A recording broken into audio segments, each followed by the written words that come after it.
مرحبا عيني. شنو عندك مكياج؟ كل شيء موجود، بس هو رايده الك. الي هذا الوجه مال مكياج، شو تخيله مثلا؟ مسكره؟ والله تو وجهك حتى سمكره ما تصير له. عذرا لقباحه السؤال، بس اريد اعرف انت المكياج رايده للحبيبه لا زوجتك؟ للورقه الثانيه، للخيار الثاني زوجتي. اوكي، انا اشوف اول شيء تاخذ لها فونديشن. فاولديشن، وهذا منو يشوته؟ رونالديشن؟ لا، شو تلوكا مودريشن. وتاخذ لها كونتور، هذا يصفي الوجه. عندنا كونتور 4 بوب، يعني قصدك امسح وجهها بواحد من البوب ويطلع لا صح؟ لا لا لا، مو كونتور، كونتور هذا يصفي الوجه.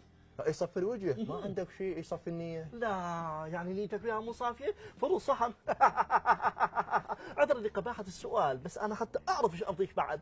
احكي لي، هي عمرها 20 30؟ 25. جيب اصرفه.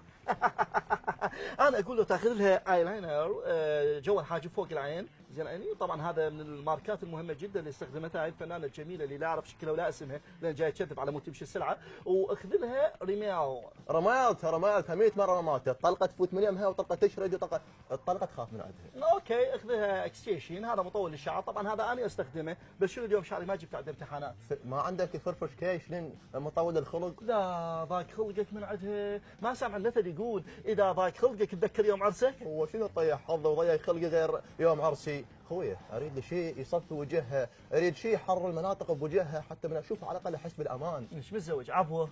اقول لك هسه احنا ليش نلف وندور؟